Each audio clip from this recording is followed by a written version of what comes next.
Hey, we're listening to the Victims and Villains podcast, a podcast that discusses mental health through pop culture. My name is Captain Nostalgia, and happy 2023. This is an episode that I always look forward to doing. It started off as a Patreon exclusive, then we moved it over to the main feed, and here we are once again.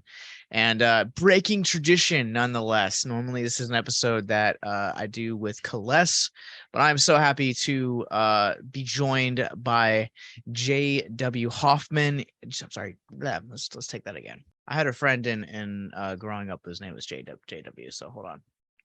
It's Huffman with the U. Sorry.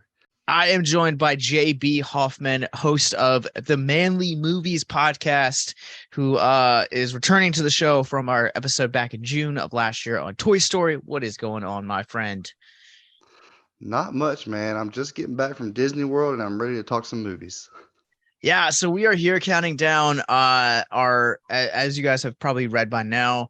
I released my list for the top 10 films of the year last week, and also on YouTube we released our top 10 horror film of the year. Now we're here talking about the opposite side of that coin with our picks for the top 10 worst movies of 2022. And I'm just going to put a disclaimer and a trigger warning on this. These are our opinions, first off. And yes, there are going to be some spicy hot takes in this episode. There you have it, folks.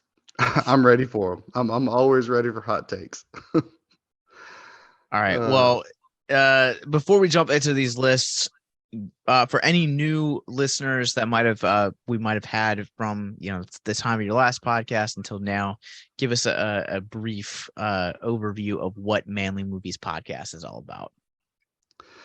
Yeah, I mean, me and a guest, we like to talk about our favorite movies. I let the guest pick, and it's something that may be near and dear to their heart, and we just kind of pick it apart and take a look at, you know, we don't look at the technical aspect so much. We look at how it connects to us as husbands and fathers and really all men in general, because there's so much that we can get out of movies that can apply to our lives, and that's just kind of the way I look at it. The way I try to focus on discipleship and getting better as a husband and a dad, because we can all get better.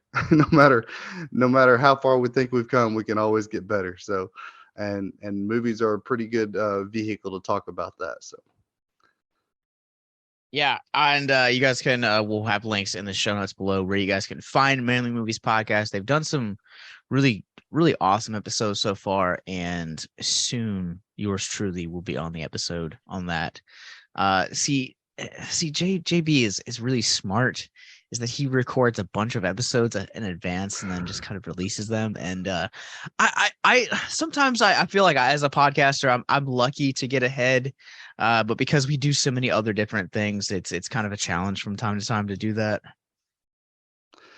yeah, I record ahead, but that doesn't mean that I edit ahead, because I'm really bad about waiting till the last minute to edit something, and then it takes me 3 or 4 days to do it. So, okay, good, cool.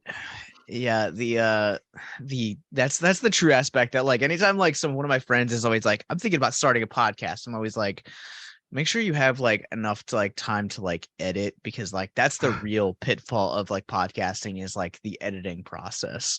Yes, yes. Anybody who's listening to this, just think about it before you do it. It's fun. I wouldn't trade it for anything, but yeah, editing sucks. I will say that. Yeah. So again, we're just gonna go and start. The way this works is the guest will give their pick. I will give mine. We'll go back and forth. We'll talk about it for a little bit. If you guys want to hear our extended episode or extended thoughts on some of these movies, if we've covered them, we'll provide links in the show notes below for them.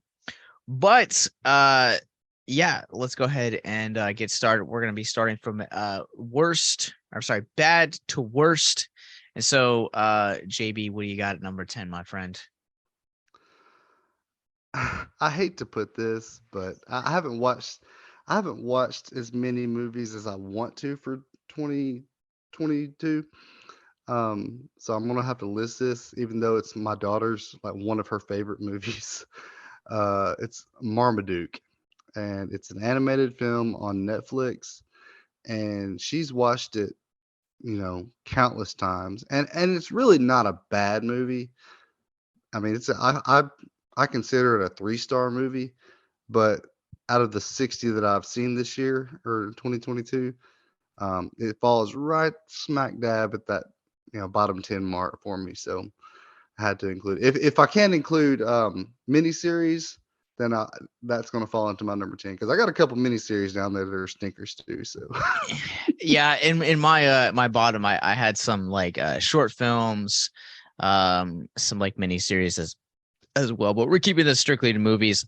I've actually seen this on I've so some of the critics that I watch after I've already kind of like gathered my thoughts on movies are have put Marmaduke at like the bottoms of their list too. So you're in good company. I've seen this on probably like 5 or 6 lists at this point as like some of the worst movies to actually come out of this year. yeah, I mean, to me, and I've seen those. I've seen some horrible ratings. I mean, I think the average on a letterbox is 0.9, which is atrocious. Woo! Um, but really, it's not that bad. It's just a kid movie. Like there's nothing. People were expecting it to be freaking Pixar, and I'm like, no, it's just like a cheesy Netflix kid movie. There's nothing bad about it. It's not offensive. Like it's just a movie. Like anyway, So whatever. yeah, so I feel like because I think we're similar in age, but I feel like some of the movies that like we grew up on are like I feel like a little bit more like sophisticated because like filmmakers back in those eras would essentially make movies for like the entire family.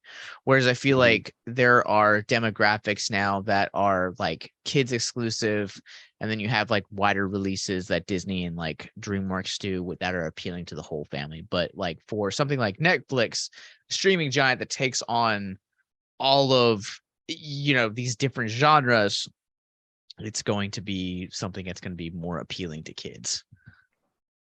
Yeah, and a kid can log on and watch it without their parents there because it's like on the kids part of the Netflix or whatever. So they don't have to appeal to parents. Like, Yeah.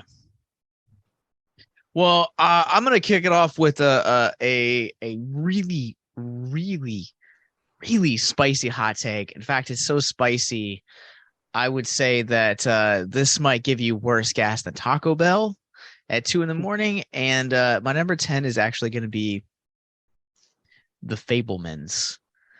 oh, kicking it off with the Spielberg movie. That's okay because I didn't really care for What's That Story last year. So go ahead. So I really really wanted to like this movie, and this movie to me, like I understand for it being a soft biopic on Spielberg. I think it does a good job in that respect. I think the performances are grand. I think everything about it looks great, but this movie attempts to appeal to the magic of filmmaking, and I just don't feel like that magic is ever actually present in this movie.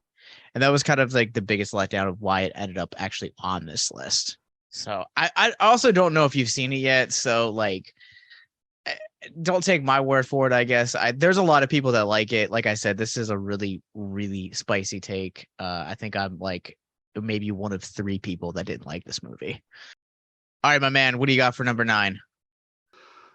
Okay, so my number 9, and to go back, I have not seen The Fablemans.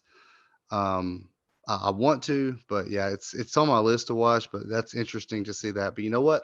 I will see your Spielberg, and I will raise you an A24 Robert Eggers epic that everyone is going goo goo and gaga over, and that is The Northman.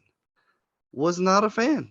Sorry. Like it's just um eh, I'm just the stuff that's, really really artsy and more, I mean, don't get me wrong.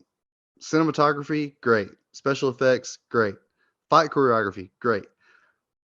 but I didn't care about it. Like it was just like that's the one thing that they could not do. They cannot make me care about what's going on. And I just the whole incest thing is weird and it's just I'm not and I don't like fantasy anyway, really. I'm not a fantasy guy. And Eagers also has not been I've not been a fan of his either. I didn't like The Lighthouse. Ooh. I was kind of okay with The Witch. I didn't think it was, a bad movie. It was pretty good, but I did not like The Lighthouse at all. So going into this, I was thinking, we'll see. But yeah, was not a fan. So you're not alone. Like I feel like I'm also in mixed company with the Northmen. I went to go see this movie with um probably like one of my best friends who loves the show Vikings, loves Norse mythology, is fascinated by the bloodiness of this, like that era of history. And we both walked out and were just kind of like really underwhelmed because it seems like you're saying, like, this on the surface, like the performances, the cinematography, like even the scope of this movie feels like just pristine. And then you get the story and it's like it just kind of falls flat. Hmm. And that's kind of what I walked out feeling like. Also have gone back and rewatched it with my wife, and like even she, who is like has like Viking in her like ancestry and like loves the show Vikings, said that it was really really lackluster. Mm. Well, I don't feel so bad then. I feel like Eggers is also like a really like divisive filmmaker in general, to where like you either really loved or you really hated The Witch. There wasn't really much gray area, and that's how it felt like for The Lighthouse. And I also feel that's how it was for The Northman. I feel like I know just as many people who like loved it, and then I also know just as many people who hated it. Yeah, and not liking a movie about Vikings, right? Yeah. Oh well. All right. What can you do? Well, so my number nine is, and I'm probably gonna get a lot of crap for this from our uh the fans that I have, the fans and friends that I have within the emo slash horror community, because my number nine is actually The Retaliators. This was a movie that featured brand new music from Ice Nine Kills, Motley Crue, had really great performances, and but its story just kind of really fell really flat all over the place for me. And there just wasn't enough character development to really make me want to care about the killer's justifications for vengeance. And also with that, like, I found it really boring. So that is my number nine, and it pains me to put this on this list because I love Ice Nine Kills. They're one of my favorite bands. um, so what movie was that again? Because I think you cut out right as you said the movie title. So it's called The Retaliators. It was an independent Mhm. movie. Okay. Uh, so it was an independent movie produced in the fall about a pastor whose daughter was killed, and so he goes in depression and finds out ultimately who kills them, and then goes on a war, basically a war path. It's essentially like a typical revenge film. uh I think the thing that like really got it to me is that it's presented as a slasher film, and it never really rises to the either the fun or the emotional impact that a film about vengeance and grief should have in that scope. And that was kind of really what ended up killing it for me. Gotcha. Yeah, I hadn't heard of that one, but Oh, I've that, got quite a few in here. I guarantee that unless you're plugged into some of these underground movies, these are going to be some new titles to check out and or avoid. You know, what do you got at number eight? gotcha. Number 8. Well, this is just I guess this will be a little bit of advice for husbands who were thinking about watching this movie with their wife because it's on streaming on Peacock. I think it came out the beginning of November of 2022, and that is a movie called Meet Cute with Kaylee Cuoco and Pete Davidson. Um, it's kind of interesting. It's like like a kind of a deconstruction of the rom com genre, and the hopelessly romantic notion of the perfect first date and trying to get it right. It's kind of a time loop kind of movie, which I normally like, but this one's just I could not get into it. My wife said the same thing. So, like, husbands, your wife's probably not gonna like it either, but because mine didn't, and she loves rom coms. But the main thing for me is Kaylee Cuoco is the one that's chasing after Pete Davidson, and Kaylee Cuoco is a 10 easily, and Pete Davidson is probably a 5 on his best day. So, yeah, I'm not believing this movie at all. I hope your wife's like an earshot of that, and if not, we'll just like isolate that quote, just make it goes viral on social media. I think I said the same thing to her with at the end of the movie. Like, I'm not buying the whole her chasing him thing. I told her that. She don't care. It's yeah, so it's really like it's really interesting because I feel like you have to have like a good hook for a time movie to really work. I feel like what was that Andy's uh, uh Palm Springs. I feel like that Oh, that movie, was a great one. yeah, I feel like that had such a great hook to it because it kept constantly throwing you for a surprise, but had like this really impactful emotional journey along the way. And I think the idea of like the deconstruction of the rom-com is really interesting, but I also don't know necessarily that Pete Davidson has the range to really work as a leading actor. No, totally agreed. Sandberg does. Pete Davidson does not. Yeah, he was in Bodies back in the summer, and that movie worked for his role because he was like the comic relief, and the comic relief in that aspect he worked really well because it leaned into his awkwardness. But Hmm. I don't know necessarily that like I would see him and like put him in like the leagues with like other like leading rom-com guys like Chris Pine or Ryan Gosling or Matthew McConaughey. Hmm. Yeah. No. No. Never in a million years. I think that he might be one and done, as they say. Yeah, I hadn't seen the Meet Cute yet. Like it had been on like my list out of like curiosity, and I forgot about it until you brought it up. So that just kind of shows you like that I made a good choice in Skipping avoiding that that one. one. Yeah. Yeah, I would say so. I mean, like I said, there were certain parts of it that I liked, and it was kind of fun at times, but overall, it was just lame. I can't describe it any better than that. Did it ever like at one point feel like there was just like no like heart or like no soul to the movie? Um, See, I don't think it lacked in heart because there was some pretty deep gut punches in there about what was really going on with Kayla Cuoco's character, but I mean, I don't think it went deep enough to really Sure. flesh that out. So I think that if it had, it would have been more of a meaningful movie for me. But since it didn't, it was just kind of meh, like Yeah. whatever. I can understand that. I've definitely come across rom-coms that have definitely embraced that to where they're just kind of like checking off like all of the tropes of that genre.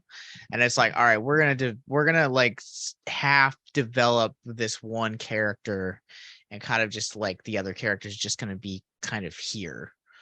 But I do appreciate what they were trying to do with the rom com deconstruction, and because so many people have this romantic notion of what this of this perfect first date and how everything's going to fall into place.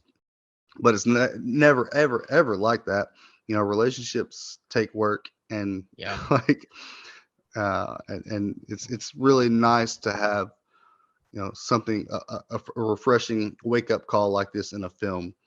But like I said, it doesn't go deep enough in the emotional aspect for me to really. Yeah, it almost kind of sounds like the way you describe it kind of seems like it's like the inverted version of Marry Me from like February of this year, Mhm, where like mm, Jennifer Lopez, Owen Wilson don't necessarily seem like a couple that would flow together or have chemistry together, but somehow for that movie they made it work. And I really appreciate that, like the payoff, like not really developed like both of their characters equally, but like it actually felt like this is something that could happen. Whereas like the way that you describe it, it just kind of seems like it's kind of like there are certain aspects of the story that feel developed, and then like other aspects that are like, let's just look at what Hallmark's doing this year. Yeah, that's actually a really good comparison there. I mean, Marry Me is actually one of maybe like three or four rom-coms that I actually liked more than my wife did. um, yeah, and I'll admit it. I don't care, man. I loved that movie to death. I loved the Same. music. I loved everything about it. Um, and my wife liked it. She just didn't love it as much as I did, apparently. Yeah, I in my wife and I's relationship, I'm the guy that likes rom-coms and chick flicks, and I was pleasantly surprised by how much I liked that comedy, and kind of gave me future hopes for other Jennifer Lopez rom-coms, because I mean that's kind of it seems like that's the majority of the genre of films that she does at this point in her career, which is fine as long as you can keep picking interesting things. She Hmm. is supposed to have one on Netflix here soon, I think. Yes, I think you're right. I can't remember what it's called, but I did see that she's got another one coming out. Yeah. So my number 8 is got a great title, and the title might actually be better than anything the movie has to offer. And that is the indie darling, All Jacked Up and Full of Worms. Yeah, I'm not joking. That is the legitimate title. It's now streaming on Screambox, courtesy of Bloody Disgusting. And this movie is only like 75 minutes, and it doesn't actually do anything like eventful until like the 40-minute mark. And then the last like half hour is like an acid trip, LSD. Like the visuals are terrific for this film, and that's about the only thing this movie has to offer. It is I walked away with this movie thinking I had legitimately wasted my time, but compared to the other 7 movies that are ahead of it, I think genuinely speaking that there are people out there that will like this movie. This movie just made me feel like bored, lethargic, and like I had just wasted an hour and 15 minutes of my time. Apparently, it's streaming on Hoopla. Yeah, Probably not. so I'm probably not going to use one of my Hoopla things monthly. Yeah, I'm not. It doesn't sound like I want to try it out, but it's a movie that really looks gorgeous, but it almost kind of feels like that that super like official like Hollywood stereotype of like a supermodel that is like really just really beautiful to look at, but then you have a conversation and you just realize like how empty it is. um so I yeah, it is what it is, I guess, all jacked up and full of worms. Great concept too.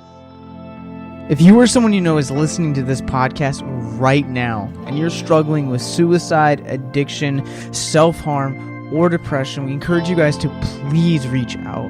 This is the heartbeat of why we do what we do. Suicide is currently the 10th leading cause of death in the United States, and as of this recording, there are 132 suicides that take place each and every day on American soil.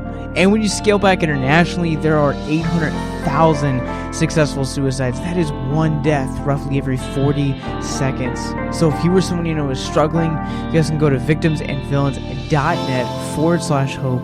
That resource is going to be right in the description wherever you guys are currently listening or streaming this. There you'll find resources that include the National Suicide Lifeline, which is 1-800-273-8255. You can also text HELP to 741-741. We also have a plethora of other resources, including churches, getting connected with counselors, LGBT resources like the Trevor Project, and also veteran hotline as well. Please, if you hear nothing else in this show, understand that you listening to this right now, have value and worth. We get it. Suicide, depression, mental health, these are hard topics, and the stigma around them doesn't make it any easier. But please consider the resources right in the descriptions below wherever you guys are listening, because once again, you have value and you have worth. So please stay with us.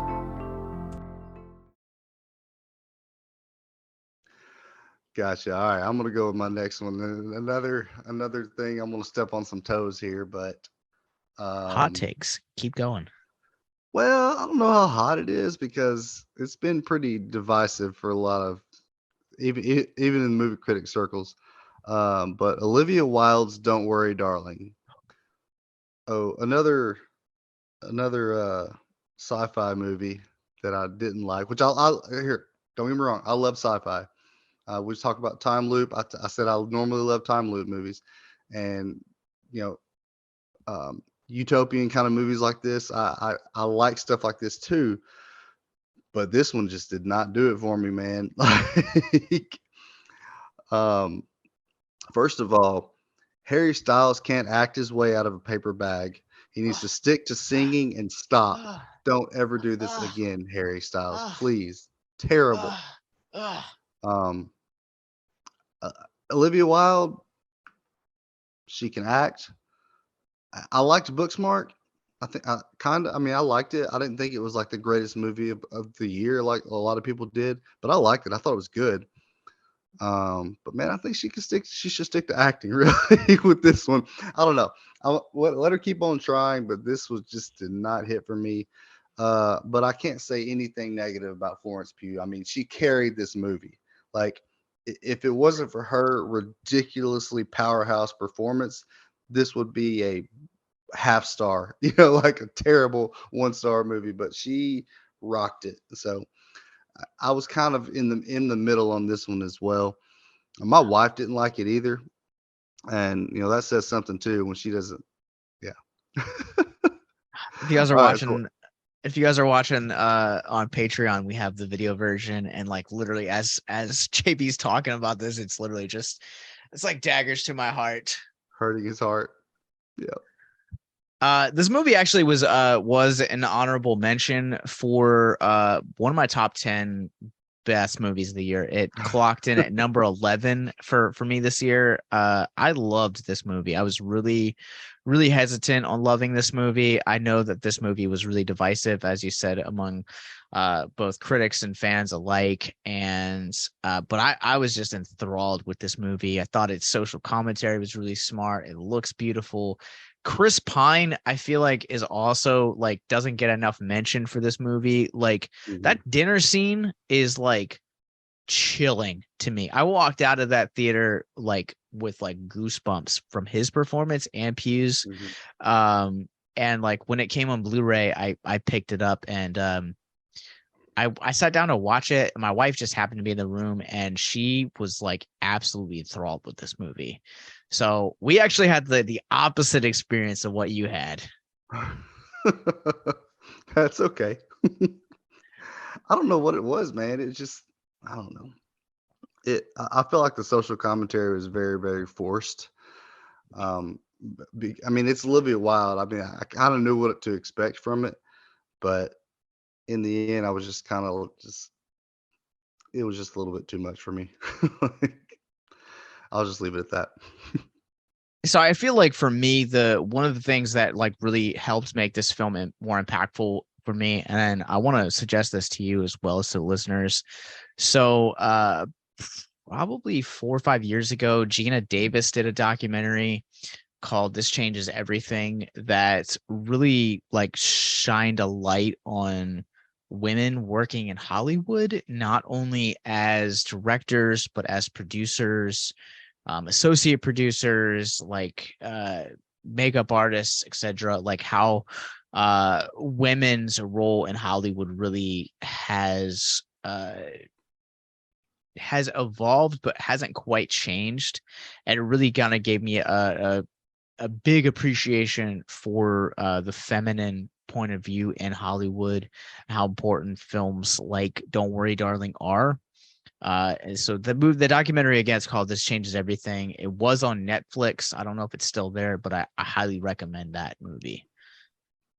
What's that one called? Because I mean, I like Gina Davis. So it's called This Changes Everything, one more time.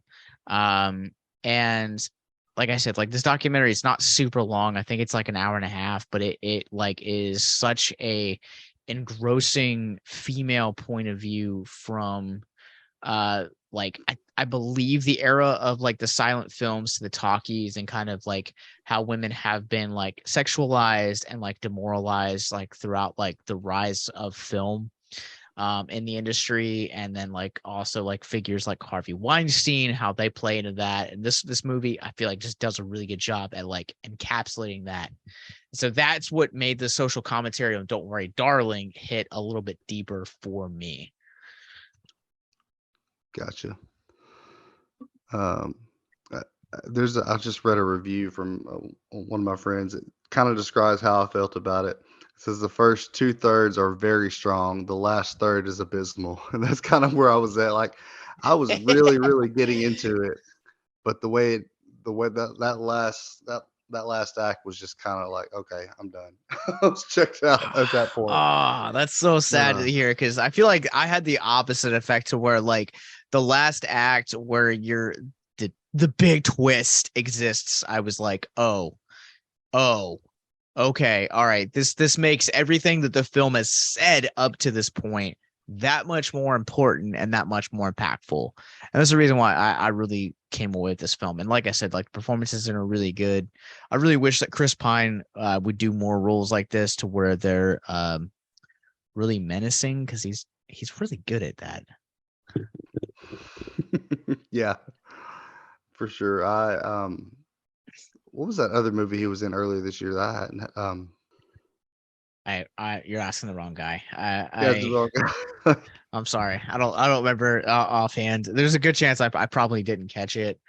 But yeah. All right. So I'm gonna go into my number 7 is gonna be a film that we covered from. I got a chance to cover from Sundance this past year, and that is the Kieran Gillian. That's why. I don't know why. For some reason, my brain was registering Gillian Flynn. Thanks a lot, Gillian Glass Flynn. Onion. And Killian. And Aaron Paul. This movie is called Duel, and I don't know where it's streaming currently. I actually think you might like this movie if you like dystopian futures.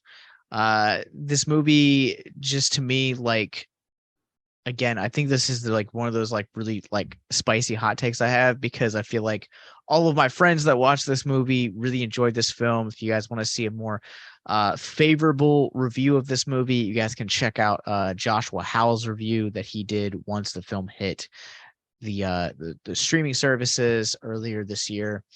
But yeah, this movie to me, I think the performances were really, really good. I think that Aaron Paul does a good job in this movie, but it's really the performances of Karen Gillian that just really like absolutely nails this movie.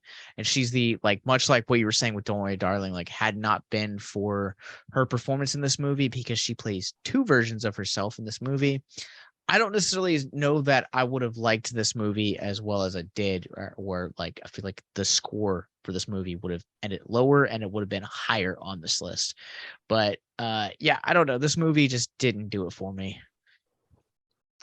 Wow, it's actually 3.1. So it's kind of a little bit more favorable than not. But yeah, I mean, I could see where that would probably be divisive. I haven't seen it, but when you said Gillian Flynn, I was like, does she have a new movie coming out? That came out? 'Cause I've seen the only two movies I know of hers. I haven't seen her many. My wife is a big Gillian Flynn fan, by the way. That's why I Oh, like. same. And I just watched Knives Out or the Glass Onion. Glass Onion too, so they Yeah. mentioned her too. So, but yeah. Anyway, this looks interesting. I do like Aaron Paul. I'm a huge Breaking Bad fan. So yeah, I might check this out actually. Um, and if nothing else, I could enjoy a bad movie. Like a like bad I said, a bad sci-fi movies are fun though. Like stuff like Sky Captain and the World of Tomorrow, and like, it's just fun to sure. watch. This movie for me, I feel like for one, like I like sci-fi and fantasy are like two genres that have to like really be done well for me to like I have to really care about the characters a little bit more, and I have to care about the mythology that you're building.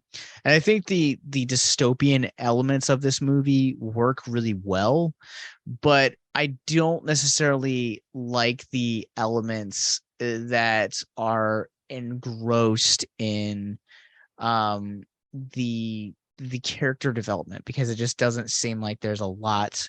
I think the mental health message in this movie, I think it hits really well and it's really well done. Especially being a mental health podcast network, we want to make sure that we're putting that out there. I think this is an excellent like journey to like learn to love yourself and like really grow as an individual. But I think this movie is like a really slow burn for a really kind of underwhelming payoff. Yeah.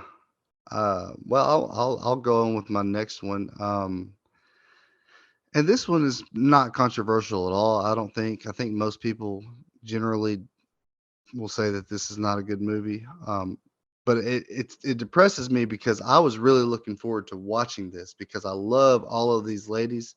Uh, After following "Don't Worry, Darling" with this, I'm gonna look like a sexist, but I promise you, I'm not. I was really looking forward to this movie because I love Jessica Chastain, I love Lupita, I love Penelope Cruz. I mean, I love this cast and bringing them together as this female espionage group. It just looked really cool and interesting. But man, the 355 was just not it. It was not what I wanted. It felt kind of corny most of the time. Like it was just like it was almost played like it was a comedy, but it was weird. I just could not. I wanted to like it so much, but it just kind of fell flat for me. Did you watch that one? So 355 was one that I was originally going to go see in theaters when it was destined to drop in 2021, and then they pushed it back Hmm. a few months for like I think COVID reasons. And I just by the time that they had pushed it back, I had no interest in seeing this movie. Not to say that like I don't want to support female led films. It just didn't look like something that appealed to me. And I just never got around to seeing it. In fact, you saying it right now, like completely like jogged in my memory that like, oh yeah, this movie was in fact released in 2022, because I totally forgot about it. I mean, don't get me wrong. I like female. I mean, actually, Simon Kinberg made another female-led movie a few years ago that everybody hated, but I really loved, which was Dark Phoenix, um, which also featured Jessica Chastain. Oh, Not the the irony. main character, but Yeah. people hated on this freaking movie, man. But I loved it. I don't care. I'm kind of an X-Men stan though. Like I'm going back to the very first one. The only one that to me was kind of weak was the third one. Um, but I really I really like that movie. So going into this, I was really excited to see this kind of espionage thing, but no, you were right for missing it. And I think most other critics agree with you. I mean, average rating is 2.4. I mean, it's not. Ooh. Yeah. Like don't get me wrong, like I love like Jessica Chastain, I love Yeah. Lupita Duino, I don't know how you say her last name. I didn't even try. Napito. I truly do love both of them as actors. I love Penelope Cruz. I think she's a terrific actress.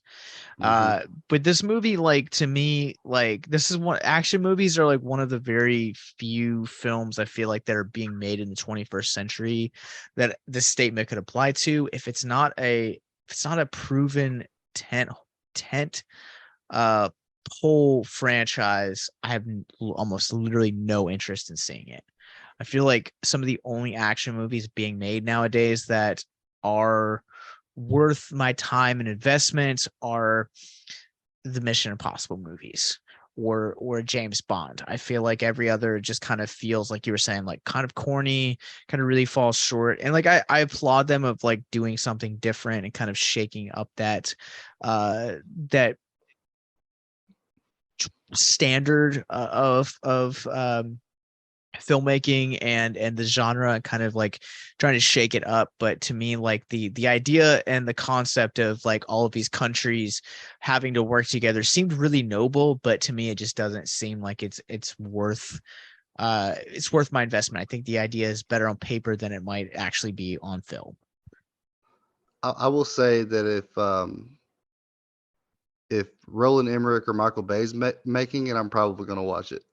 Um, I know they've made some stinkers before too, but like look at this year, Ambulance, man. I mean, that was like a, a refreshing action movie. Yeah, Of course, Ambulance was fun. Michael Bay is kind of the king of that though, like the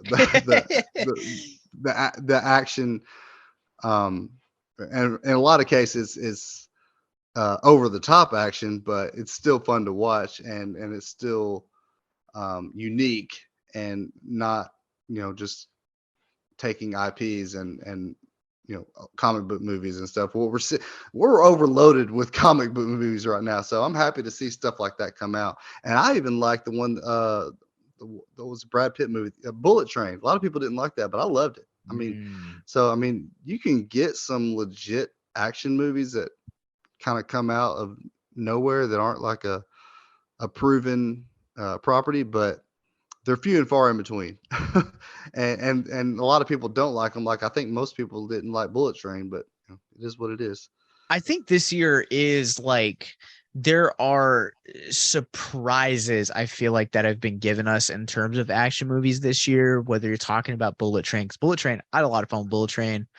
Lost City, I feel like, is another great example where it's not quite an outright action movie. It has like elements of that like rom-com sprinkled in there, but it really banks the difference. And then like you also have like we're in the era of John Wick now, where here you have a guy that started off with a no-name IP, and Keanu Reeves and the fight choreography carried this movie to where it's surprisingly a solid trilogy. Like I don't think that when they set out to make that movie, almost 10 years ago, like they were like, a guys loses his wife gives a dude a dog gets killed, guy comes out of retirement, revealed to be a hitman, and that's kind of the trilogy. Like that's an insane concept to like bring to light, and I think it works just really well. So what's the next one here?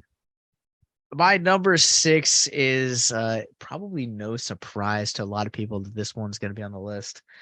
And I'm actually going to say that for the next 3. These aren't hot takes. I am in good company when I say this one ends up on the list. We did an entire podcast episode on this, and that is Halloween Ends. If you know me, you know that I love Halloween. I have Michael Myers literally tattooed on my hand. Michael Myers is pictured right behind me. I am an apologist for this franchise. It is my favorite film franchise of all time. And I was in the minority last year that like was a huge supporter for Halloween Kills. I thought it was such a fun throwback. Has some really creative gags in it. Didn't really push the story forward, but whatever.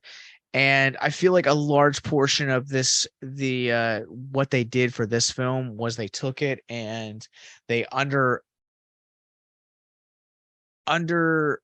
the previous two entries into this sequel this sequel trilogy that we got from David Gordon Green and company. And I understand why they did it, because it's trying to be a reflection of Halloween 1, 2, and 3 from 1978, 1981, 1983. But I honestly just don't think this movie works on any levels. But I will also say that this, out of every movie on this list, this is the one that I'm willing to go back and give a second try to see if I truly feel the same way that I did about this movie after my first initial viewing.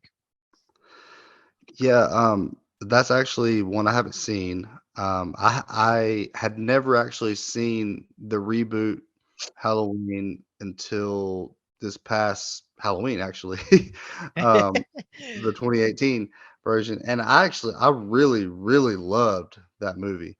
I haven't watched Halloween Kills yet, and obviously I haven't watched Halloween Ends, but I really loved the first one. And I've been meaning to go back and finish out the trilogy, but um, I'll probably do that at some point soon. But at the end of the year, I'm like cramming in 2022 movies. So and plus, you've got Christmas and Thanksgiving and November. So like Sure. after October, it's like horror gets put on the back burner for a while. I'm trying to get through other stuff. So Yeah, I feel like this movie would have worked a little bit differently had it not been set in the continuity it's currently set in. But that's just kind of my general thought on this movie. I really know that like there are genuinely people out here that really love this movie. I feel like it's a lot like Don't Worry, Darling. Like this movie ended up in the camp of you either love it or you hate it. And most critics like honestly genuinely loved it. But most horror fans genuinely hated it. It felt really anticlimactic, and I feel like the salt in the wound for this movie is the sheer fact that this movie was marketed to be this epic showdown between Laurie Strode and Michael Myers, and it never got there, not once in the almost 2 hours this movie like ran on. gotcha. So there's that to look forward to. And if you don't get to it till next Halloween, I'm curious to hear your thoughts. Okay, I'll let you know when I do. I'll go on my next one. And since you brought up horror, actually, and it's kind of funny. I landed at horror here as well. Is just came out actually. Christmas, Bloody Christmas. Um, you know, Josh is looking at me like I hurt his feelings. I don't know, man. It's just the concept of a killer robot Santa Claus.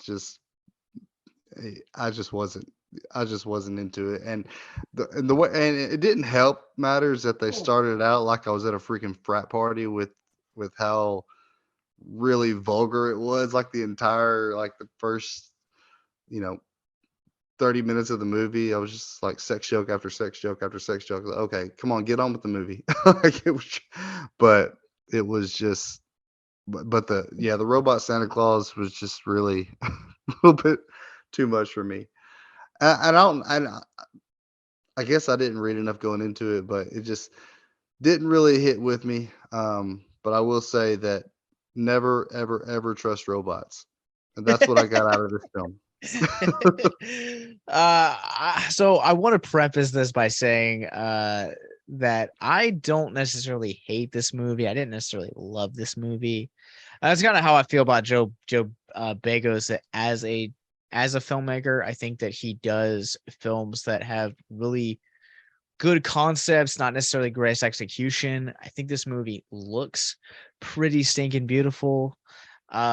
with its with its reds and greens, but I don't necessarily feel like this movie like ever like captivated me the way Yeah. that I expected it to. There are some pretty cool death sequences that happen in this movie, but I think for Mhm. the most part, like this, I could definitely understand why you didn't like this movie. So I had fun with it.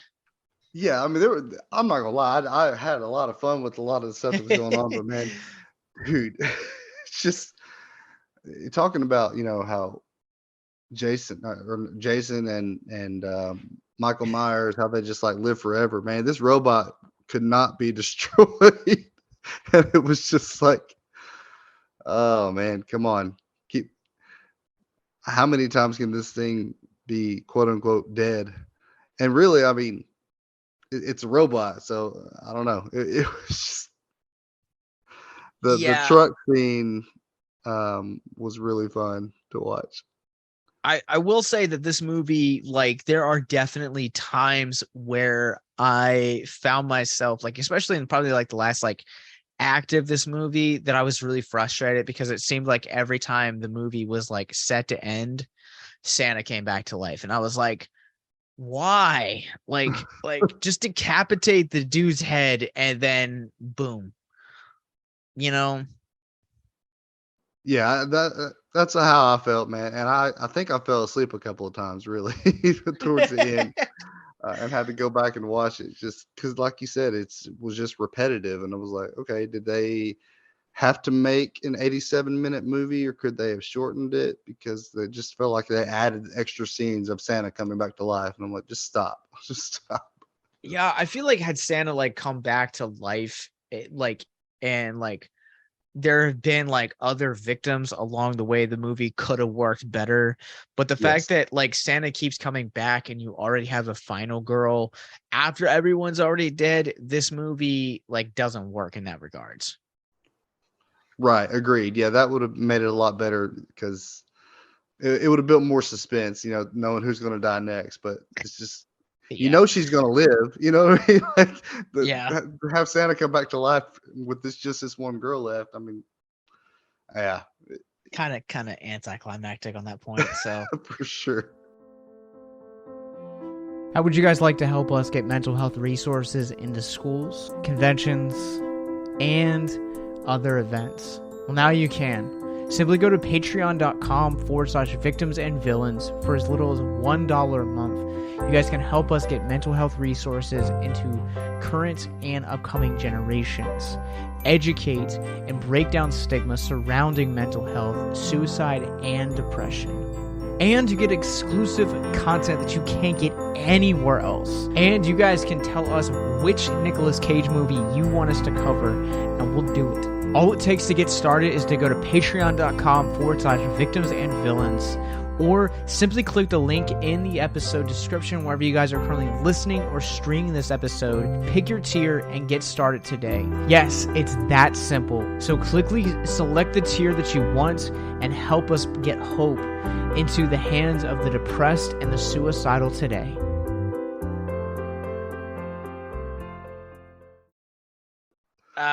Yeah, so my number 5 is, it's a superhero movie Ooh.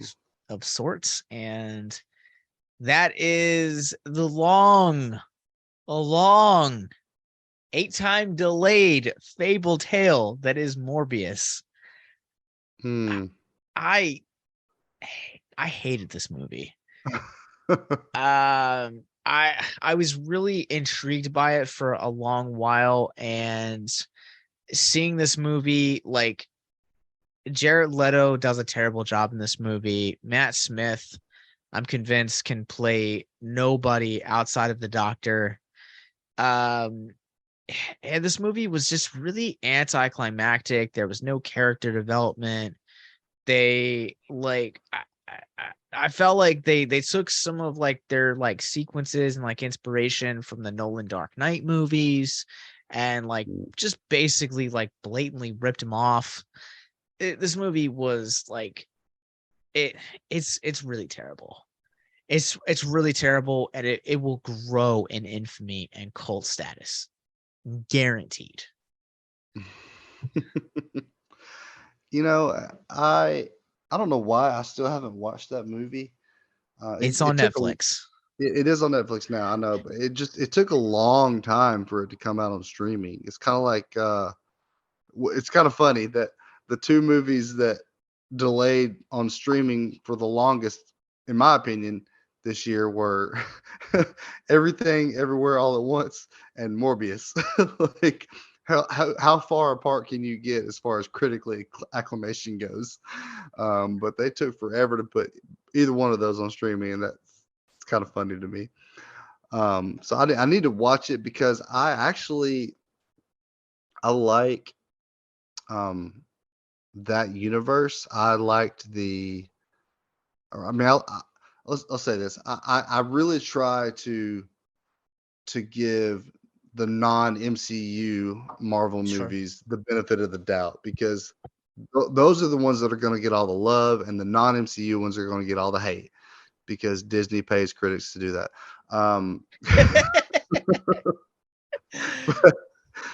Did I say that out loud?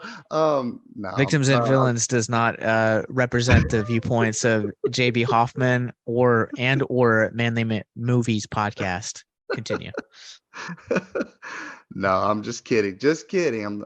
But no, I always want to give them the benefit of the doubt because I've really liked both of the Venom movies. I don't care what anybody says about them. I loved them. I've liked all the, like I said, the X-Men movies, the old school Spider-Man movies. I mean, I like those stories, and I've been wanting to watch this. I just hadn't done it, so that's one that I've been wanting to check it out. And even in spite of this, I'm going to do it, and I'm going to tell you how I felt about it. Well, like I'm really excited for you to like check it out because again, these are my opinions. I don't want anyone to like turn away or turn anyone on to a movie that like I like. I'm not looking to like duplicate the feelings of, myself to anyone else.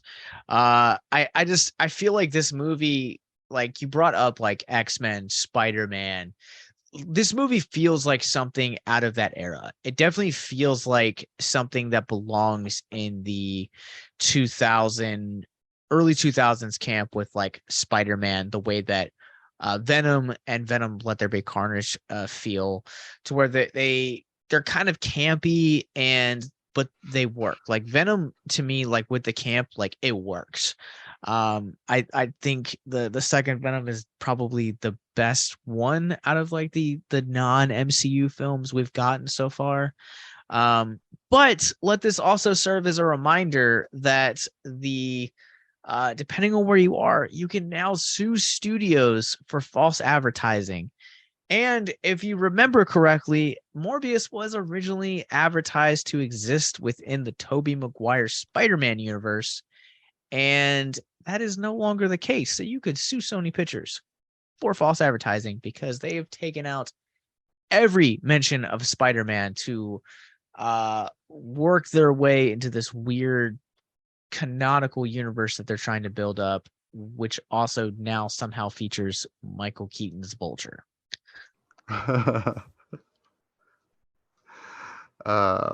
Yeah. Poor Michael Keaton. I mean, first Batgirl, now Morbius. I mean, anyways, what do you got for number 4? I think Michael Keaton will do okay. All right, so we talked about, since when we mentioned superheroes and whatnot, I'm gonna pick on a Ben Affleck movie real quick.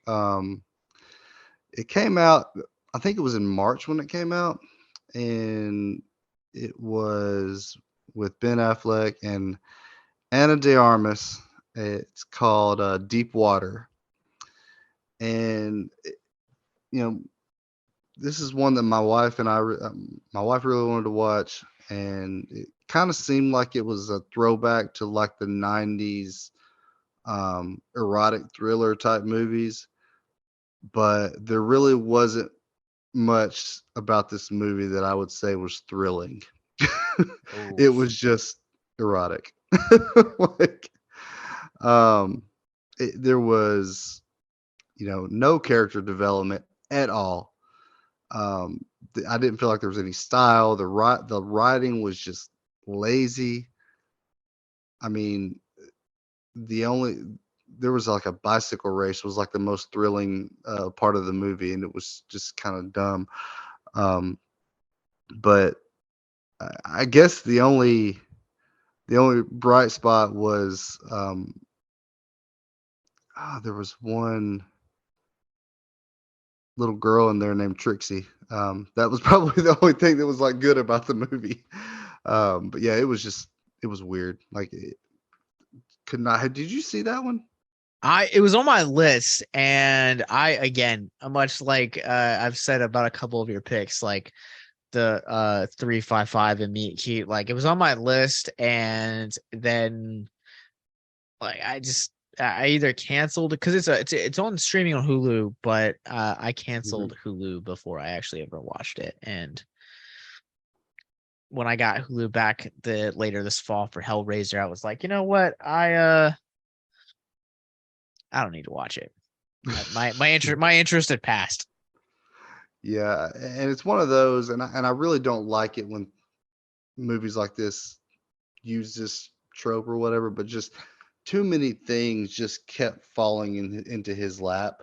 To like, I really hate that. Like when things just happen for someone, like, and that's how the plot moves along, and I'm like, okay, just that's lazy right there. Is what that Yeah. is. So. Not Yeah. not one of Ben's finest moments. I'll say that. I mean, he did. I mean, he always does a great job. I don't care what anybody says about Affleck. The dude can act. Casey can act. That's an acting family, man. Like, I just Yeah.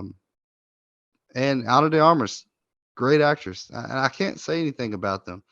But just the writing of this film just made it just total lackluster for me. I couldn't do it, and I don't recommend it to anyone. So I feel like she's kind of having like an off year because I Yeah. feel like De Armas like also like just she's does such a great job. Like there's never been a performance of hers that like I've been like bored or like just disappointed by. And the same for Affleck. Like even when he like shows up in like Kevin Smith movies, like I'm like, not to say Kevin Smith, I love Kevin Smith, just want to clarify that. But like even like when he shows up in like lesser known movies, like I still feel like he gives it us all, and like it's great performance. But between this and Blonde, I would say that she's just kind of not having a great year.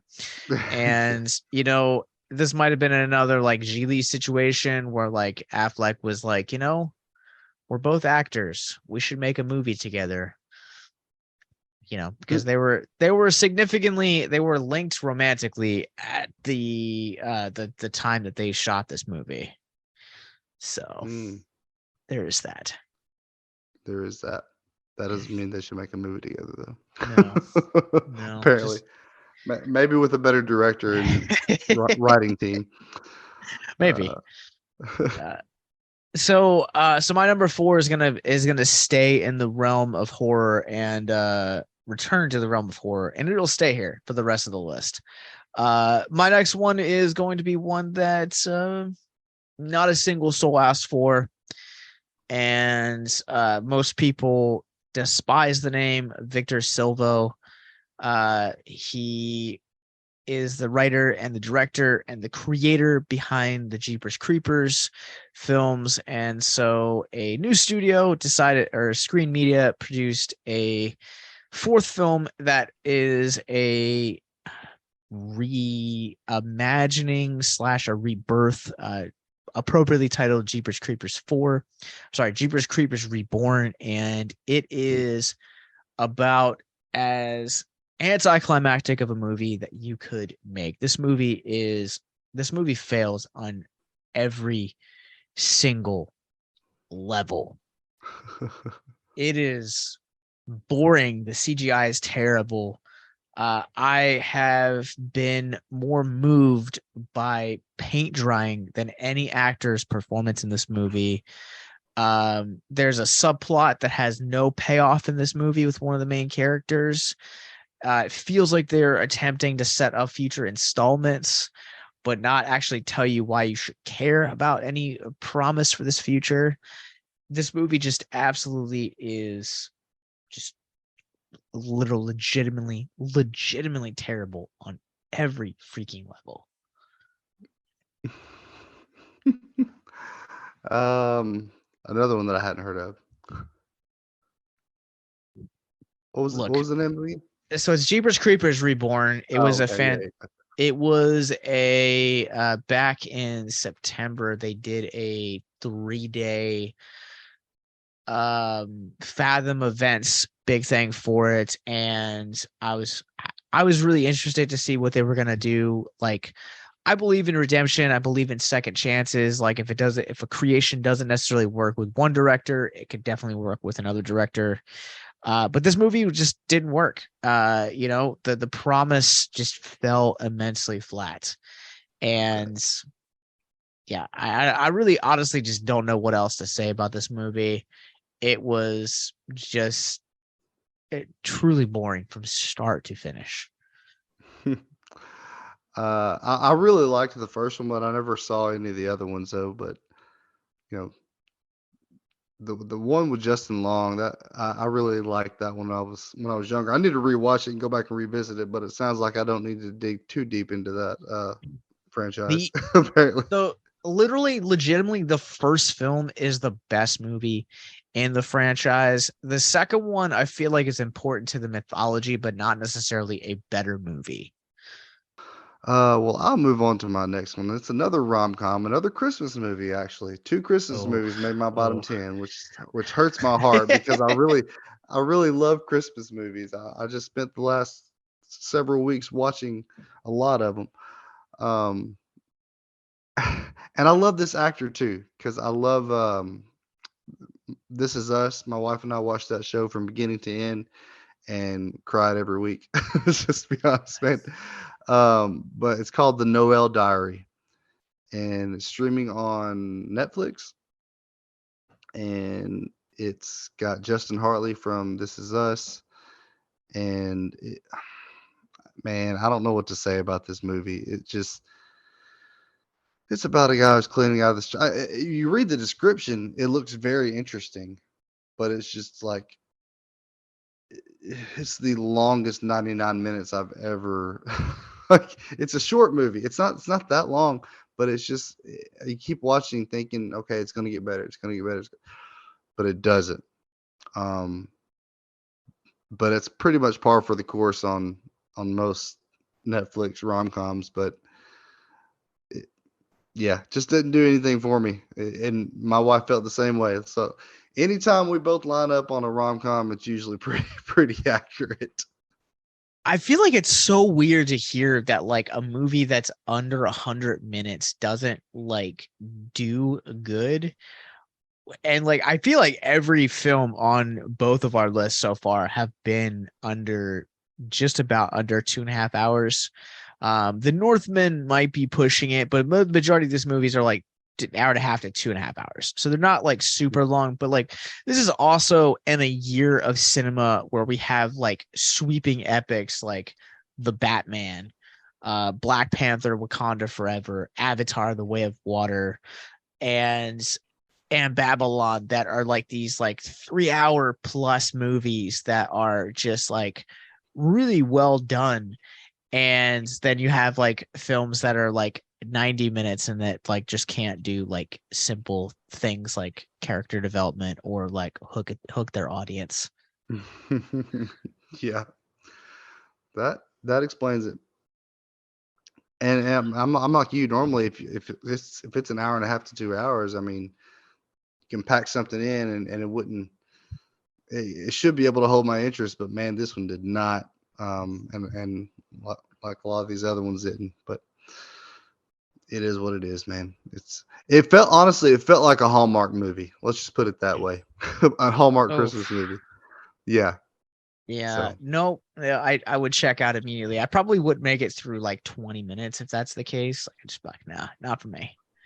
and the thing is, I had high hopes because it was the same director of Father of the Bride and Father of the Bride 2. a Baby Boom. I mean, several pretty good movies back in the day. Alfie, which I really liked. But yeah, I mean, so I had high hopes for it. I mean, I had high hopes for Deep Water. I mean, that director had done a lot. I mean, he did like Fatal Attraction, like a lot of '90s stuff. Oh, But okay. um, um, so yeah, but it did not couldn't do yeah didn't do anything That's for me. that's disappointing. Well, I will keep the theme of run times going, and I will put at my number 3 the indie film The Bloody Man. So this movie reunites Nightmare on Elm Street alums Tuesday Night and Lisa Wilcox. It's been like the first time that they have like acted together since like the late 80s. So it was a really big deal for like fans of that franchise that like really liked the Nightmare on Elm Street 4 and 5 sequels. And the concept is really simple. Basically, a kid loses his mother and he starts like becoming a obsessed with a comic book, and in returns like ends up like summoning like a monster from the comic books and like has to fight it. And this movie was 2.5 hours. And yeah, like I've talked about this a lot of times in my reviews for this year and like on the podcast. I don't care how long your movie is as long as you can like have enough story to like hook me. And this movie Mhm. like doesn't have any charm. Like there is like next to literally no, like not only is it has a bloated runtime, the acting is terrible. There's no character development, especially for a film that is attempting to address grief within a young child. And like even the character design for like the monster doesn't even like it's not even cool. And it's just really disappointing to me. Like this movie like failed on just about every level for me as a horror fan. Hmm. I have not seen that one.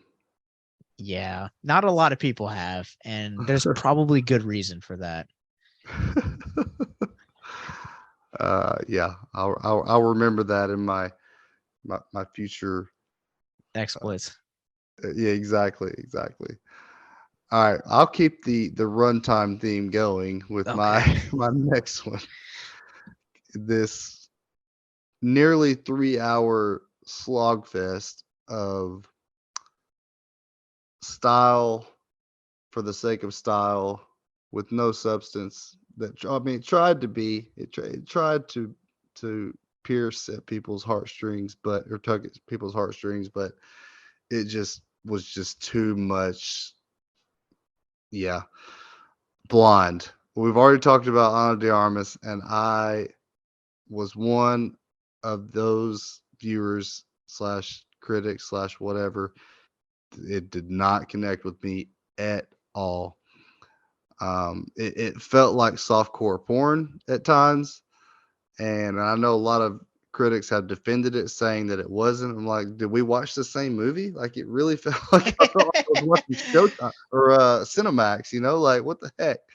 Um, but stylistically, it's very well made. It's very artsy. But that only goes so far with me, man. You got to give me a good story, and I know that it's supposedly like it's based off a pseudo biography that was part biography and part like fiction, fantasy, but it doesn't translate well for a movie that I'm trying. I like biopics. To me, this is not a biopic. This is pure fiction. Yeah. If you deviate from the truth 1%, it's fiction. Okay, like because you don't know what's true and what's not, and the abstract expressionist style of cinematography, it doesn't really land with me. I like a good narrative. I like to keep my eye on something and know what's going on. Um, that's why I don't really care for Terrence Malick films. Um, Mm. as I think we've discussed before. Yeah. What about you? Did you watch this one? So I started this movie and I think I made it through like the first like 10 minutes and I was like, I'll come back to this, and I never ever did.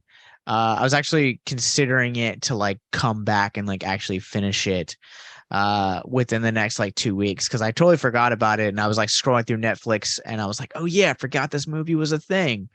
But I think what like is curious to me is like the fact that this is like the probably one of the first like high profile NC-17 movies that we've gotten since Showgirls. Showgirls, And yeah.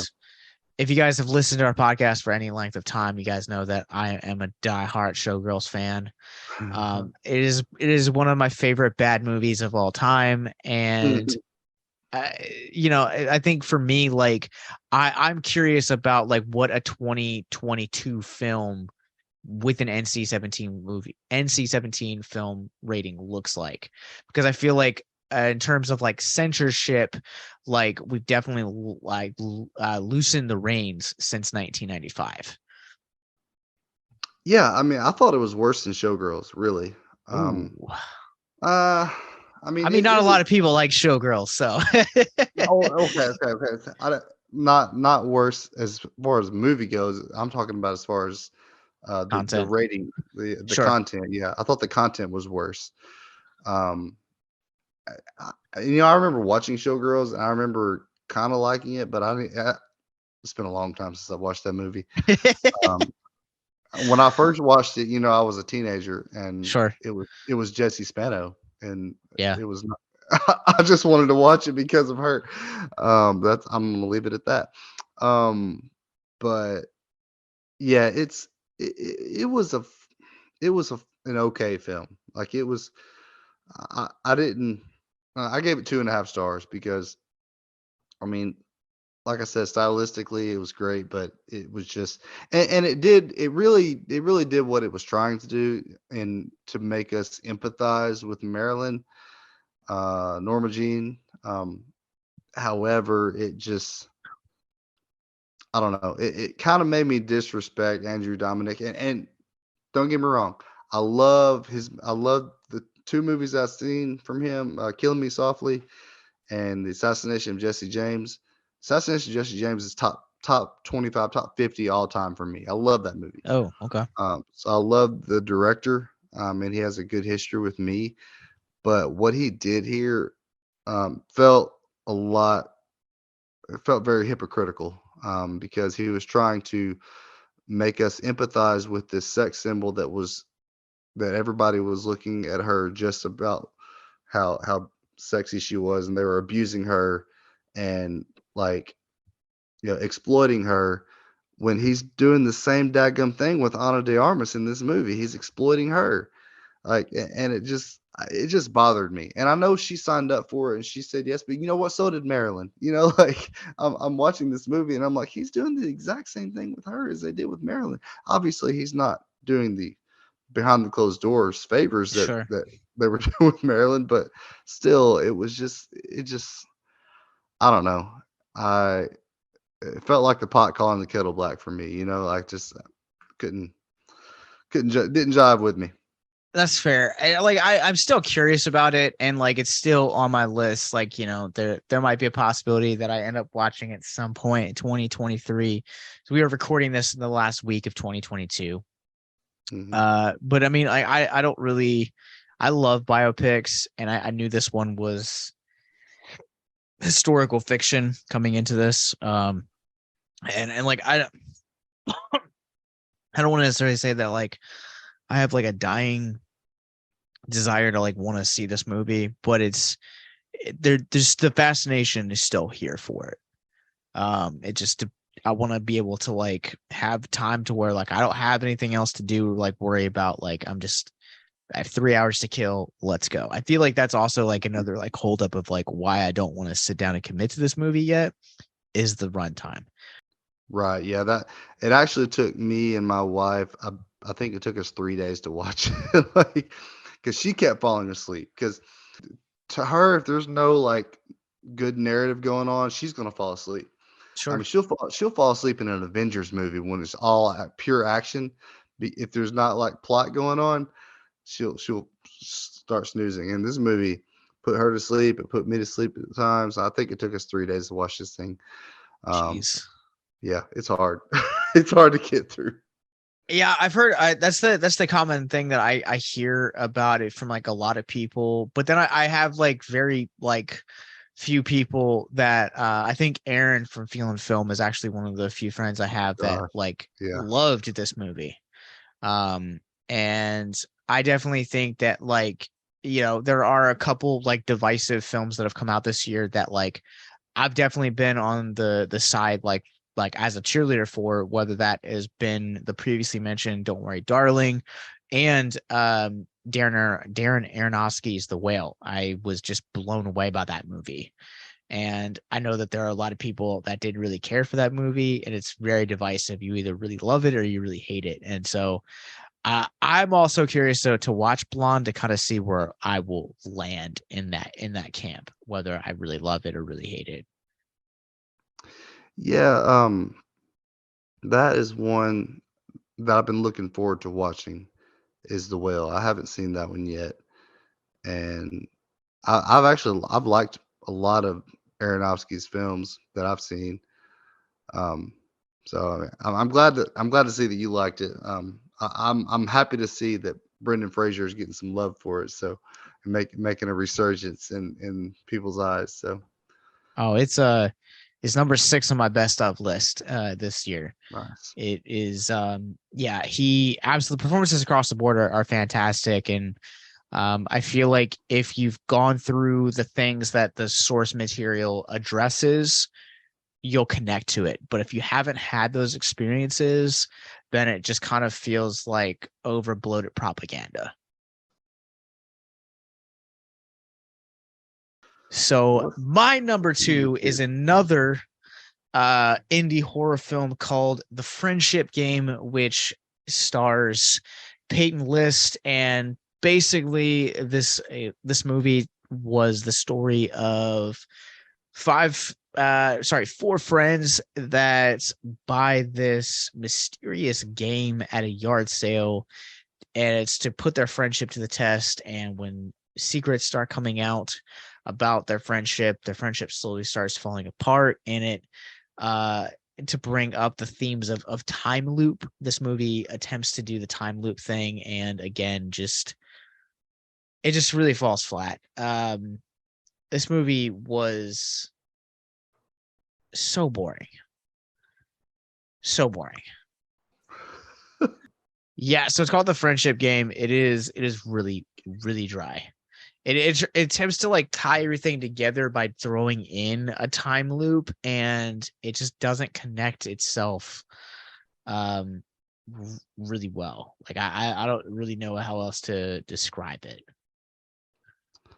Oh, it's got Peyton List in it. That's interesting. I've liked her in some things. I can't remember what I remember her from. But yeah, I haven't seen this, but apparently it's one that I probably should skip. So okay. Yeah, I will also say that this is not one that is worth your time. I think also probably what disappointed me also about this movie is one of I don't exactly remember the character he plays or the actor's name, but it's he was in Watchmen HBO series. He was really fantastic in that. And he plays like an under a subplot character in this movie that like attempts to tie into the normal amount. And again, like it sucks. This movie was absolutely terrible. There's like next to like nothing exciting that happens in this movie. So there's not a lot of like exciting deaths that happen. There's not a lot that they do with like the sci-fi elements, the otherworldly aspect. Like this movie had really, really promise, but it never ends up doing anything with his potential, and it just wastes away. And like you like mentioned, like Peyton List like does a decent job at like in other things. Like I grew up on her. I really liked her in Jessie on Disney Channel. But like I I don't know. Like I've seen her like in a few things here and there. She does an all right job, but like she just absolutely is wasted in this movie. Sad to hear. Well, I guess I might be skipping that one. Maybe I don't know. All right. Well, before we hit our number one for this year, let's run down 10 through 2. Hit me with a recap of yours. Number 10, I've got Marmaduke. Number 9, Northman or the Northman. Number 8, Meet Cute. Number 7, Don't Worry, Darling. Number 6, The 355. Number 5, Christmas, Bloody Christmas. Number 4, Deep Water. Number 3, The Noel-Diary. Number 2, Blonde. All right, so recapping mine real quick, starting off, kicking it off once again at number 10 with a spicy hot take is the-fablemens, the Retaliators, all jacked up and full of worms, Duel, Halloween Ends, Morbius, Jeepers-creepers-reborn, the Bloody Man, and the Friendship Game. Let's have a drum roll, please. And Mr. Hoffman, hit us with your number one pick for the worst movie of 2022. I feel like I'm in dangerous territory on this show, man, to pick this movie here with you as the host. But this would actually be the second A24 movie that I've picked on my bottom 10, and it's here we go. It is A24's movie, and it's very similar to the last movie we just watched that was rated NC-17. This one is actually titled X. And I know that's a controversial opinion there, but gosh, man. I mean, don't get me wrong. I've always loved me some Brittany Snow as much as anybody. I love the Pitch Perfect movies. The girl can sing, the girl can act. I'm a fan, and we'll just say I'm a fan of hers, and so she was in it, and that was cool. But this movie, it just, I don't know, man. Like the whole plot, the screenplay, the execution were, in my opinion, just incredibly corny and borderline stupid. You know what I mean? Like I could not get into it. And then the one scene where Lorraine decides to be in the movie, can we talk about plot points, or are we spoiler free? Because I won't get into it. I mean, I feel like we spoiled a little bit of Christmas, Bloody Christmas, so like just mild spoilers ahead. And also, I feel like we danced around spoilers for Don't Worry, Darling and Northman, but continue. Okay. Well, there was just one scene where this girl decides to get into the movie right after she questions the morality of the people who are just sleeping with someone for a movie. Like, but now she wants to be in it. And I'm like, okay. And you also have a boyfriend, you know, like it just a lot of the movie just didn't make any sense to me. And it just, there's just so many holes in it that I don't even want to begin. It just didn't do anything for me as a lot of, I'm hit or miss with A24. I've seen some A24 movies that just rocked my socks off, you know, like Uncut Gems and the Florida Project. I mean, some great, like, hard hitting films. Yeah. But then some of them like this just make me want to punch a wall. Like this one didn't do it for me. So I will start off by saying that it's not that spicy of a take. I've heard a little bit of people also have this reaction. I talked about it this is probably one of the most objective movies when I did reviews for this year that I got. I gave this a 4 out of 5 on my rating. And I say a 4 out of 5 because I feel like this movie like set out to do its job. It did it well. It's well acted. It looks good. It's unnerving in sequences. But I think for me, like overall, like both this and Pearl are like mid-tier movies. Like I really wasn't a fan of both of these movies. These were kind of my introduction to Ty West. I thought this movie was like really a slow burn, and it felt like it was trying to embrace the spirit of Texas Chainsaw Massacre, but yet was like trying to like go the grindhouse route and do it. And there's nothing wrong with that. Like, to me, I think this movie just didn't click for me the way that it did for like other people, and that's fine. I was really excited about the prospect of an A24 slasher. I was entertained by this movie. I didn't necessarily hate it. I didn't necessarily love it. This is a movie that I am 100% to watch 1 or 2 times and never watch again. Like, this movie, I don't think I will hold the same reverence as I did something like Halloween 2018, or like a Scream from earlier this year that, is taking these, that are modern day slashers that are really smart and really engaging and like want to go back and revisit them.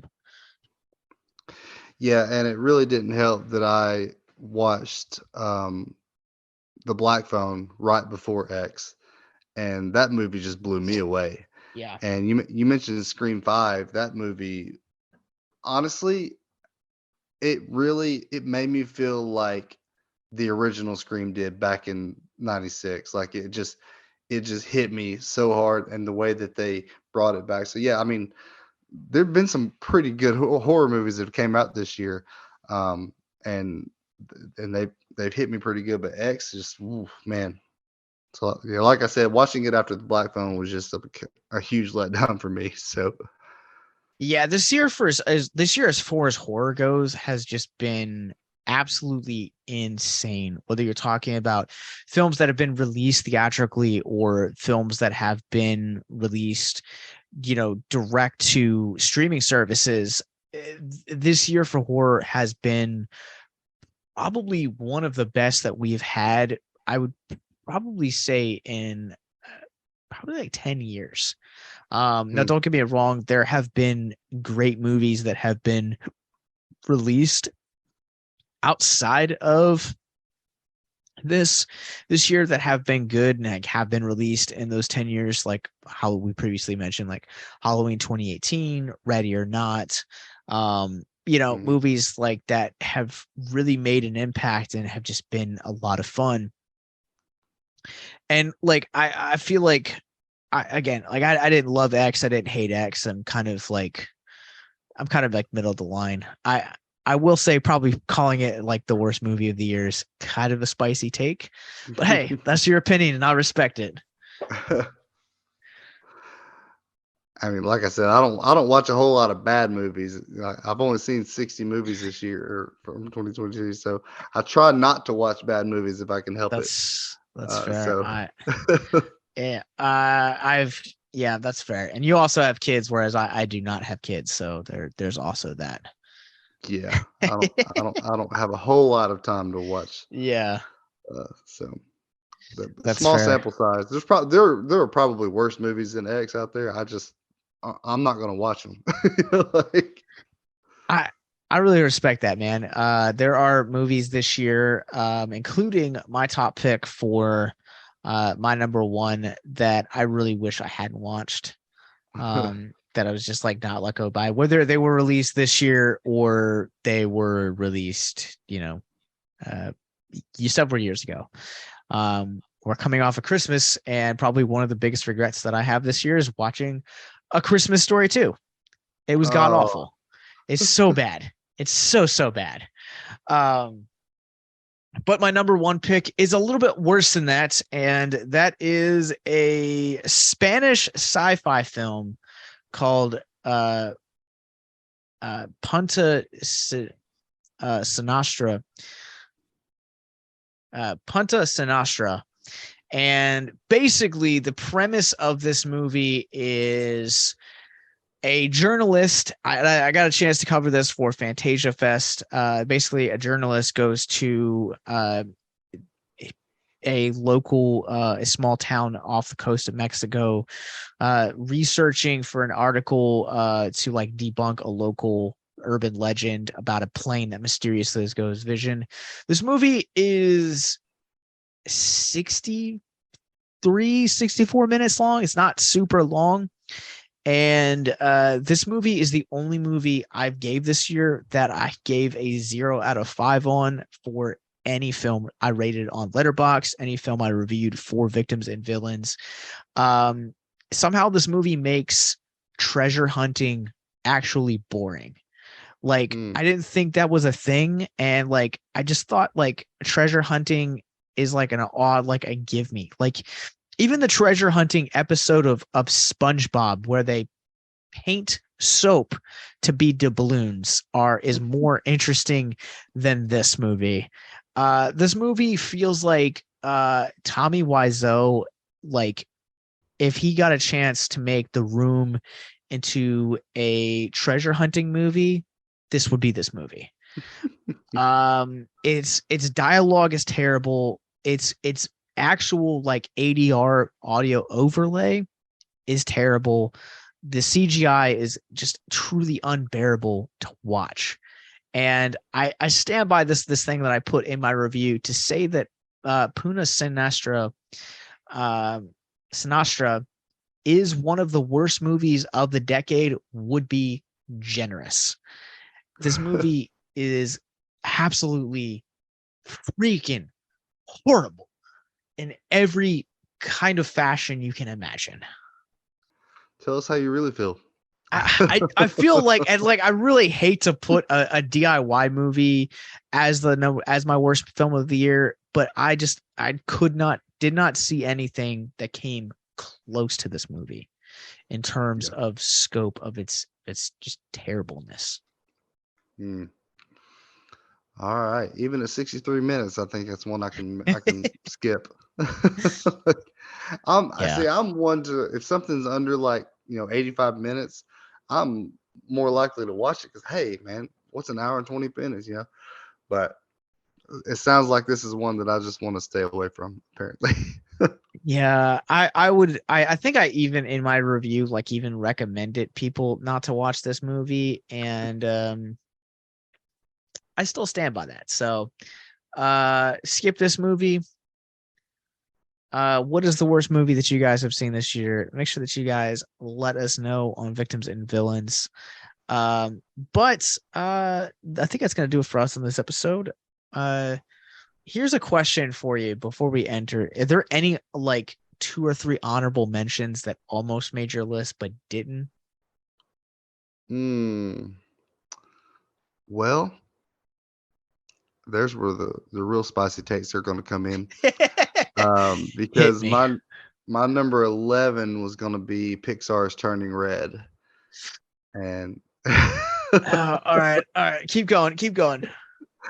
And right before that, we've got another rom-com, I Want You Back, which I think critics actually liked that one more than Marry Me, which I don't understand why.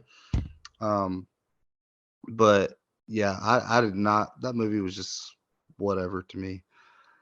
And here's one that's kind of close. I'll skip a couple and get to it. I don't understand the big hype about Barbarian. I mean, I watched it.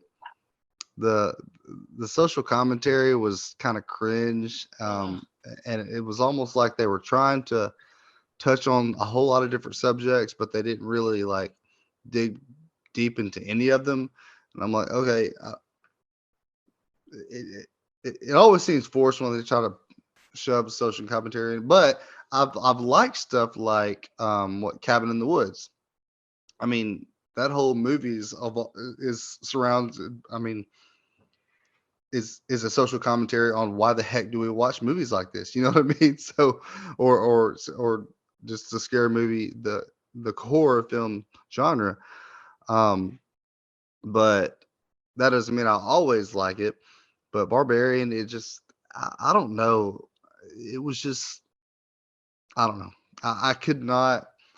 Maybe you can tell me what's the deal with that movie. So I think like I will give you like the social commentary. Like I feel like doesn't they try to like pivot a social commentary, and the social commentary aspect never quite really sticks or lands. But I think it's the WTF nature of the back half of that movie that makes me like it. And then Adult Swim had launched their Yule Log movie at the beginning of December, and I think that's a far more superior WTF movie over Barbarian. So that's my hot take. What was that one called? It's called it's called Adult Swim Yule Log.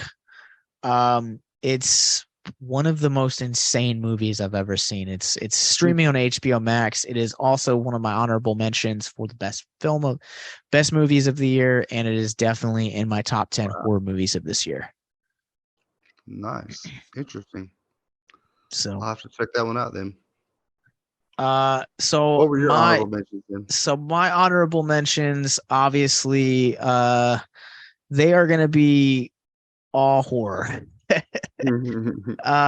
First one obviously is going to be Firestarter, which I'm surprised it honestly didn't make my list. Firestarter for me is I had just read Stephen King's Firestarter at the beginning of this year for the very first time.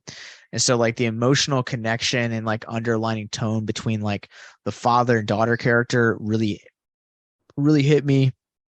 And I feel like they absolutely wasted that connection in this one. I will also say The Invitation, which is now streaming on Netflix. My wife really liked this movie. I don't think I was the right audience for it. And I don't know. It's a pseudo romance / vampire movie. It was okay.